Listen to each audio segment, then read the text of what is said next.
എല്ലാവർക്കും നമ്മുടെ പുതിയൊരു വീഡിയോയിലേക്ക് പുതിയൊരു അധ്യായത്തിലേക്ക് ഹൃദ്യമായ സ്വാഗതം. Hello everyone, welcome back to our YouTube channel knowledge junction learn with Sweety. Thamarassery ചുരവും കരിന്തണ്ടൻ്റെ കഥയും ഉൾപ്പെടുത്തിക്കൊണ്ടാണ് ഇന്നത്തെ നമ്മുടെ വീഡിയോ. സമയം കളയാതെ നമുക്ക് വീഡിയോയിലേക്ക് കടക്കാം. നമ്മളിപ്പോൾ കാണുന്നതാണ് താമരശ്ശേരി ചുരം. കോഴിക്കോടിനെ വയനാടുമായി ബന്ധിപ്പിക്കുന്ന പശ്ചിമഘട്ട മലനിരയാണ് മലമ്പാതയാണ് താമരശ്ശേരി ചുരം. ചുരം സ്ഥിതി ചെയ്യുന്നത് കോഴിക്കോട് ജില്ലയിലാണെങ്കിലും വയനാടിൻ്റെ ചുരം അല്ലെങ്കിൽ വയനാട് ചുരം എന്ന പേരിലും ഇത് അറിയപ്പെടുന്നു. ഇത് ദേശീയപാത 212 ഭാഗമാണ്. പാതയ്ക്ക് ഇരുവശങ്ങളിലുമുള്ള ഇടതൂർന്ന വനം വിനോദസഞ്ചാരികളെ വളരെയധികം ആകർഷിക്കുന്ന ഒരു കാഴ്ച തന്നെയാണ്. കുതിര സവാരി ചെയ്ത് വയനാട്ടിലെത്താൻ പാകത്തിൽ നിർമ്മിച്ച ഈ പാത പിൽക്കാലത്ത് വാഹന ഗതാഗതത്തിനുള്ള പാതയായി മാറുകയായിരുന്നു. ജില്ലയിൽ നിന്നും വയനാട് ജില്ലയിലേക്കും മൈസൂരിലേക്കുമുള്ള ഏക പാതയാണിത്.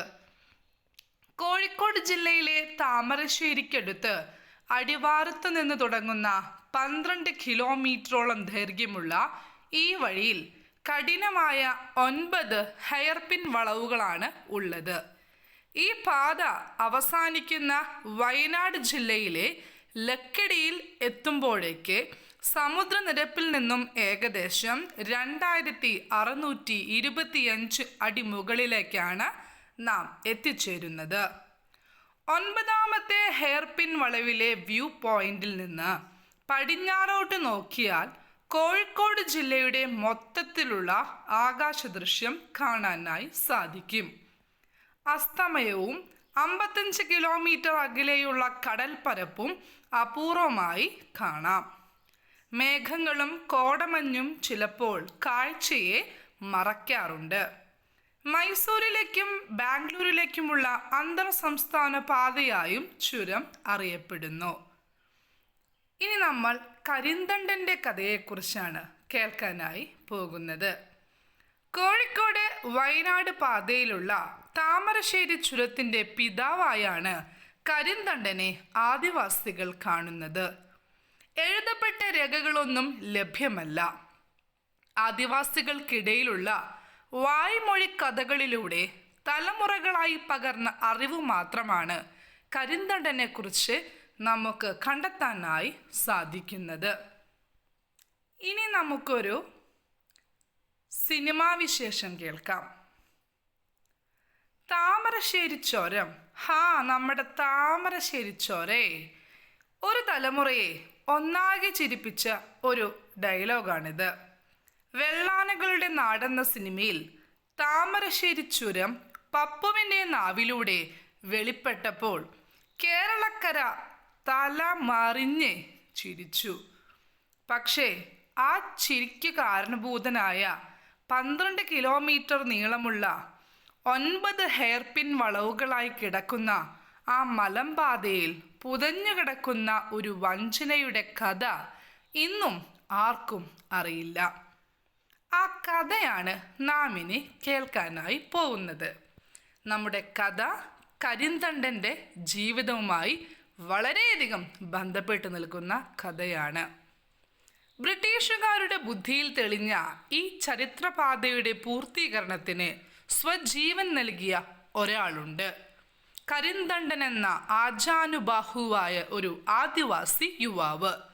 ഇന്നും ചുരത്തിൻ്റെ അവസാനമായ ലക്കിടിയിലേക്ക് നാം എത്തുമ്പോൾ അവിടെ കാണുന്ന ചങ്ങല ചുറ്റിയ മരം നമ്മോട് പറയുന്നതും കരിന്തണ്ടനെ കുറിച്ചാണ്. ഏതോ ഒരു മന്ത്രവാദി ചങ്ങലയിൽ ആവാഹിച്ച് ആ മരത്തിൽ ബന്ധിപ്പിച്ചിരിക്കുന്ന കരിന്തണ്ടൻ്റെ ആത്മാവിനെ കുറിച്ച്. കരിന്തണ്ടനെ കുറിച്ച് ആധികാരികമായി പറയാൻ ഇന്നും എഴുതപ്പെട്ട ചരിത്രമോ രേഖകളോ നമുക്കില്ല. ആകെയുള്ളത് കുറച്ച് വായ്മൊഴി കഥകളും ഈ പറഞ്ഞ ചങ്ങലമരവും അതിലുറങ്ങുന്ന കരിന്തണ്ടൻ്റെ ആത്മാവെന്ന സങ്കല്പവും മാത്രമാണ്. കേട്ട കഥകളുടെ അടിസ്ഥാനത്തിൽ 1750 മുതൽ 1799 വരെയുള്ള കാലഘട്ടത്തിലാണ് കരിന്തണ്ടൻ ജീവിച്ചിരുന്നതായി കരുതപ്പെടുന്നത്. വയനാടൻ അടിവാരത്തുള്ള ചിപ്പിലിത്തോട് ഭാഗത്ത് പണിയൻ എന്ന ആദിവാസി വിഭാഗത്തിൻ്റെ തലവനായിരുന്നു കരിന്തണ്ടൻ. കോഴിക്കോട് തമ്പടിച്ചിരുന്ന ബ്രിട്ടീഷുകാർക്ക് അതുവരെ അനന്യമായ ഒന്നായിരുന്നു വയനാട് വഴി മൈസൂരിലേക്കുള്ള മാർഗം. സുഗന്ധവ്യഞ്ജനങ്ങളും മറ്റും സുലഭമായിരുന്ന വയനാടൻ കാടുകൾ കുറച്ചൊന്നുമല്ല ബ്രിട്ടീഷുകാരെ മോഹിപ്പിച്ചത്. അതിനുമുപരി ശ്രീരംഗം പട്ടണത്തെ ടിപ്പുവിൻ്റെ സാമ്രാജ്യം കീഴടക്കാനുള്ള മാർഗമായാണ് അവർ ഈ പാതയെ നോക്കിക്കണ്ടത്. പക്ഷേ അതൊരു സ്വപ്നമായി തന്നെ അവശേഷിച്ചു. പാതയ്ക്ക് വേണ്ടി ഇറങ്ങി തിരിച്ച പല ഇംഗ്ലീഷുകാരും വന്യമൃഗങ്ങളുടെ ആക്രമണത്തിന് ഇരയായത് മിച്ചം. വയനാടൻ കുന്നുകളുടെ അടിവാരത്ത് ആടുമേച്ചു നടക്കുന്ന ആജാനുബാഹുവായ കരിന്തണ്ടനെ കണ്ടതോടുകൂടിയാണ് ഈ സ്വപ്നത്തിൻ്റെ യാഥാർത്ഥ്യത്തിലേക്കുള്ള വഴി തുറക്കപ്പെട്ടത്. കാടിൻ്റെ ഓരോ മുക്കും മൂലയും അറിയാമായിരുന്ന കരിന്തണ്ടൻ്റെ സഹായത്തോടെ ഇംഗ്ലണ്ടിൽ നിന്നെത്തിയ എഞ്ചിനീയറുടെ നേതൃത്വത്തിൽ പാത തേടി മുന്നേറി. അടിവാരത്തിൽ നിന്നും ലക്കിടിയിലേക്കുള്ള ആ എളുപ്പ വഴി കണ്ടെത്തിയപ്പോൾ ബ്രിട്ടീഷ് സംഘത്തിന് സന്തോഷം അടക്കാനായില്ല. വയനാടൻ കാടിനെ അറിഞ്ഞ കരിന്തണ്ടൻ്റെ സഹായത്തോടെ പുതിയൊരു ചരിത്രപാത അവിടെ തുറക്കുകയായിരുന്നു. പക്ഷേ വെള്ളക്കാരുടെ കറുത്ത മനസ്സിൽ അപ്പോൾ മറ്റൊരു പദ്ധതി ഉരുക്കൂട്ടുകയായിരുന്നു. കാലങ്ങളായി പരിശ്രമിച്ച് തോൽവി മാത്രം രുചിച്ച സൂര്യൻ അസ്തമിക്കാത്ത സാമ്രാജ്യത്തിൻ്റെ ഉടമകൾക്ക് ഒരു സാധാരണക്കാരനായ ആദിവാസിയുടെ സഹായത്തോടെ ദക്ഷിണേന്ത്യയിൽ പടയോട്ടം വ്യാപിപ്പിക്കാനുള്ള താക്കോൽ പാത തുറന്നു കിട്ടിയത് അംഗീകരിക്കാൻ സാധിക്കുമായിരുന്നില്ല. മാത്രമല്ല, ഈ പാത കണ്ടുപിടിച്ച കരിന്തണ്ടൻ മറ്റാർക്കെങ്കിലും ഈ പാത കാട്ടിക്കൊടുത്താലോ എന്ന ചിന്തയും ബ്രിട്ടീഷുകാരെ അലട്ടി. ഒടുവിൽ അവർ തീരുമാനിച്ചു, ഈ പാതയ്ക്ക് കാരണക്കാരനായ കരിന്തണ്ടൻ ഇനി ജീവിച്ചിരിക്കേണ്ട. ശാരീരിക ബലത്തിൻ്റെ കാര്യത്തിൽ കരിന്തണ്ടൻ്റെ മുന്നിൽ നിന്ന് നേർക്കുനേർ മുട്ടാൻ ഒരു വെള്ളക്കാരനും ധൈര്യമുണ്ടായിരുന്നില്ല. ഒടുവിൽ അതിനുവേണ്ടി അവർ തിരഞ്ഞെടുത്ത ഏക മാർഗം ചതിയുടേതായിരുന്നു. ആദിവാസി ഗോത്രങ്ങളിലെ പണി വിഭാഗത്തിൻ്റെ തലവനായ കരിന്തണ്ടൻ തൻ്റെ അധികാര സ്ഥാനത്തിൻ്റെ അടയാളമായി ഒരു വള ധരിക്കുമായിരുന്നു. മറ്റുള്ളവരിൽ നിന്നും കരിന്തണ്ടനെ വ്യത്യസ്തനാക്കുന്നതും മാറ്റി നിർത്തുന്നതും ഈ പവിത്രമായ വളയായിരുന്നു. അതൊരു അടയാളവുമായിരുന്നു. വളരെ പവിത്രമായി കരുതിയിരുന്ന ഈ വള ഉറങ്ങുന്നതിന് മുൻപ് ഊരിവെക്കുകയും സൂര്യോദയത്തിന് ശേഷം കുളിച്ച് ഭക്തിയോടുകൂടി ധരിക്കുകയും ചെയ്യുമായിരുന്നു. കരിന്തണ്ടനെ വകവരുത്താൻ ബ്രിട്ടീഷുകാർ കണ്ടെത്തിയ മാർഗവും ആ വള തന്നെയായിരുന്നു. ഒരു നാൾ രാത്രി കരിന്തണ്ടൻ ഉറങ്ങാൻ കിടന്നപ്പോൾ ഊരിവെച്ചിരുന്ന വള വെള്ളക്കാർ കൈക്കലാക്കി. ഉണർന്നെഴുന്നേറ്റ ഉടനെ കരിന്തണ്ടൻ തൻ്റെ അധികാരത്തിൻ്റെ ചിഹ്നമായ വള കാണാത്തതിൽ പരിഭ്രാന്തനായി. വള നഷ്ടപ്പെട്ട തനിക്ക് കുലത്തെ നയിക്കാനുള്ള അധികാരം നഷ്ടമാവുമെന്ന് അറിയാവുന്ന കരിന്തണ്ടൻ മാനസിക വിഷമത്തോടെ തളർന്നു വീണു. ഈ അവസരം വിനിയോഗിച്ച് വെള്ളക്കാർ തങ്ങളുടെ തോക്കിന് കരിന്തണ്ടനെ ഇരയാക്കുകയായിരുന്നു. ചതിയുടെ ഇരയായി മരണപ്പെട്ട കരിന്തണ്ടൻ്റെ ആത്മാവ് ഗതി കിട്ടാതെ ആ മേഖലയിൽ അലഞ്ഞു നടന്നു. പലർക്കും ഭീഷണിയായി കരിന്തണ്ടൻ്റെ ആത്മാവിനെ ഒടുവിൽ ഏതോ ഒരു മന്ത്രവാദി ചങ്ങലയിൽ ആവാഹിച്ച് ലക്കിടിയിലെ ആ മരത്തിൽ ബന്ധിപ്പിക്കുകയായിരുന്നുവെന്ന് പറയപ്പെടുന്നു. ഇന്ന് അതുവഴി കടന്നു പോകുന്നവരാരും ലക്കിടിയിലെ ആ ചങ്ങല മരത്തിനെ വന്ദിക്കാതെ കടന്നു പോകാറില്ല. ഒരു ചരിത്ര നിയോഗത്തിനു തന്നെ കാരണക്കാരനായെന്ന് വിശ്വസിക്കുന്ന കരിന്തണ്ടനെ ഈ ചങ്ങലമരമല്ലാതെ മറ്റൊരു സ്മാരകങ്ങളും ഇവിടെയെങ്കിലും കാണാൻ സാധിച്ചിട്ടില്ല.